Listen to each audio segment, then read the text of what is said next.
Bon, t'as vu, tu peux toujours pas dire que les flics ils tuent, ils violent, ils mutilent, mais tout va bien, puisqu'ils peuvent toujours le faire par contre. D'ailleurs, s'ils peuvent le faire, c'est sûrement un peu parce qu'on n'a pas le droit de le dire. Mais ça, va essayer de l'expliquer à Laurent Nunez, tiens, je te regarde. Effectivement, le ministre de l'Intérieur, qu'on appelle aussi le premier flic de France, il a essayé de foutre un coup de presse à Pierre-Emmanuel Barré pour l'une de ses chroniques sur Nova. Chronique dans laquelle, c'est vrai, il tapait un peu sur la police, mais toujours moins fort qu'eux quand il s'agit de se défouler sur un arabe. Puis bon, le dernier qui a essayé de lui foutre un coup de presse à celui-là, c'était Nagui quand il était sur France Inter. Il avait même pas fini son petit cinéma que Pierre-Emmanuel s'était déjà barré faire sa chronique sur Internet, suivi par la moitié des auditeurs. Donc ouais, t'aurais sûrement eu plus vite fait d'essayer de faire peur directement à tes keufs. Bon, ça aurait pas marché non plus, mais t'aurais au moins eu l'air d'essayer de faire un truc. Et là, pour le coup, Nova, ils ont pas claqué des genoux non plus. Ils ont annoncé direct qu'ils soutenaient leur humoriste. Ce qu'avait pas fait France Inter s'agissant de Guillaume Meurice. Et ce, malgré le fait que la justice avait fini par juger sa blague tout à fait légale. C'est peut-être pour ça qu'Inter a perdu un demi-million d'auditeurs dans l'année et que Nova en a récupéré à peu près autant. Ça se trouve, c'est les mêmes en plus. Alors, pas de surprise, hein, Nunez, c'est le mec qui a dit au sujet des vidéos de Sainte-Soline, où on voit des keufs en train de se branler en tirant dans des crânes, que s'il avait pas pu les regarder, c'est parce qu'il avait pas de magnétoscope.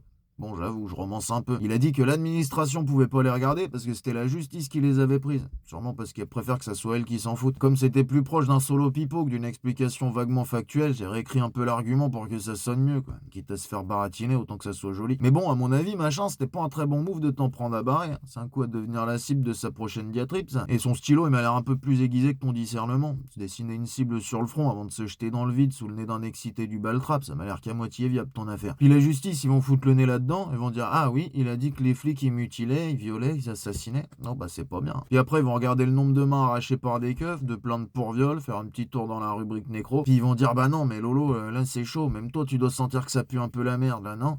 Mais non, Lolo, il sent pas puisqu'il a pas de magnétoscope. Mais bon, à la fin, ils vont bien dire ce qu'ils veulent, hein. L'avis des juges, c'est un peu comme l'avis de Nunez. Disons que ça fait pas repousser les paluches. Là, ce qui commence à urger, c'est qu'on arrive à faire en sorte que les flics, ils se comportent un peu moins comme des flics. Et entre le premier de France, la justice bourgeoise et un humoriste un peu vénère, il y en a qu'un des trois qui essaiera pas de nous en empêcher. Donc c'est à celui-là que je veux faire part de mon soutien. Parce que qu'on puisse ou pas le dire, la fermer, ça les empêchera pas de le faire. Donc merci à lui de refuser de s'écraser et merci à toi de lui en donner la force.